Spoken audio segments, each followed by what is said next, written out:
A Varig foi uma das principais companhias aéreas do Brasil, quando tudo ainda era mato. Nem existia Azul, Gol, Latam. A Varig quebrou em 2010, mas agora, mais de 15 anos depois da falência, o nome da empresa aérea está de volta no meio de uma disputa por bilhões de reais, que envolve União, ex-funcionários e até o BTG Pactual do André Esteves. Essa história mostra como, no Brasil, existe uma vida após a morte das empresas, e a Varig é um baita exemplo disso. Quer entender melhor? Eu vou explicar nesse vídeo aqui, enquanto você segue o Invest News. A Varig foi à falência em 2010, depois de anos de uma crise que começou lá em 2005, quando entrou com um pedido de recuperação judicial. Na época, a empresa devia mais de 7 bilhões de reais. A recuperação criou duas empresas, que eu vou chamar aqui de Varig Operacional e Varig Velha. A Varig Operacional era a parte que continuava funcionando mesmo. Tinha as rotas comerciais, os aviões com o logo da Varig, que ainda é super conhecido. Essa parte da Varig acabou vendida para a Gol em 2007. Então dá para falar que a Gol ainda tem um pouco do DNA da Varig. A outra parte, que a gente está chamando aqui de Varig Velha,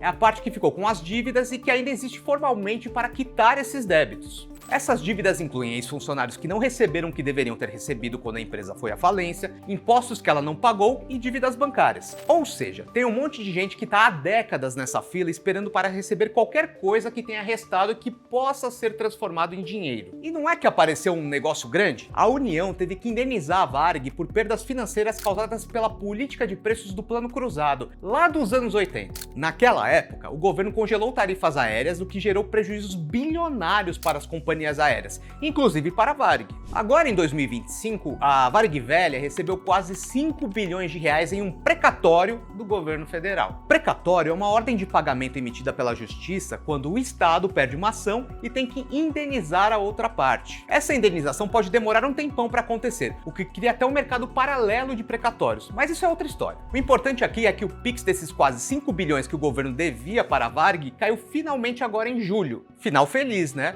Não. É aí que começou toda a treta. Todo mundo querendo receber essa grana. É aquele negócio, né? Farinha pouca, meu pirão primeiro. Dos quase 5 bilhões de reais, cerca de 1,5 bilhão já foi usado para quitar obrigações previdenciárias e trabalhistas, como o FGTS de mais de 15 mil ex-funcionários da Varig. O restante, uns 3 bilhões e pouco, está congelado e virou alvo de uma disputa entre União, o Fundo de Pensão Aéreos e um fundo ligado ao BTG Pactual. A União quer manter o dinheiro travado, até resolver uma outra disputa judicial que envolve o pagamento de outros impostos devidos pela Varig. O Fundo de Pensão Aéreos, que representa os aposentados da Varig, diz que tem mais de 3 bilhões de reais para receber. Detalhe importante, eles fazem parte de uma categoria de credor que, por lei, tem preferência na fila de pagamentos. E tem ainda um fundo administrado pelo BTG Pactual, chamado FIDIC Precatórios Brasil, que comprou do Banco do Brasil o direito de receber pouco mais de 140 milhões de reais da massa falida da Varig.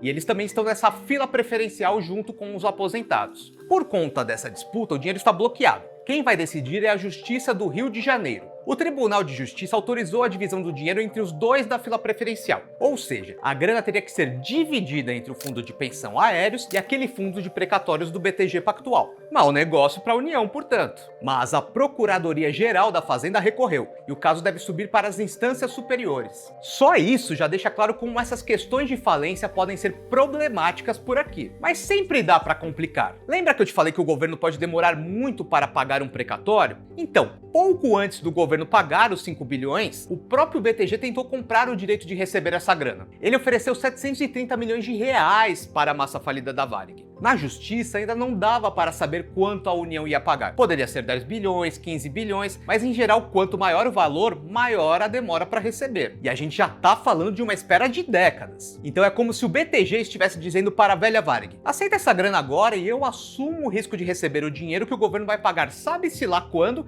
e sabe-se lá qual o valor exatamente. Essa é uma prática bem comum e antiga no mercado, tá? Não tem nada de errado com ela. Só que não rolou. O governo acabou entrando na frente e fechou um acordo com a massa falida da Varig, propondo o seguinte: pagar aqueles 5 bilhões de reais agora e encerrar a disputa. Foi um bom negócio para a Varig Velha, porque os 730 milhões de reais que o BTG ofereceu não resolveriam nada, como você já percebeu. Final feliz então. Bom, Brasil, né? Sempre dá para complicar. O fundo de pensão dos funcionários da Varig, o Aeros, ficou num limbo depois da falência da empresa. Afinal, quem ia alimentar o fundo que paga a aposentadoria de milhares de pessoas? Pessoas essas que ajudaram a construir aquela que já foi a maior empresa aérea do Brasil. A Justiça entendeu que, com a falência, essa responsabilidade é da União, que teria falhado em fiscalizar tanto a administração do Aeros quanto da Varig. Por isso, a União já desembolsou 7 bilhões e 700 milhões de reais desde 2010 para cobrir aposentadorias e pensões do Aeros. O governo não quer mais pagar, e esse caso está na Justiça já tem alguns anos. Ou seja, novos capítulos dessa tediosa e interminável novela virão por aí. Isso mostra que no Brasil,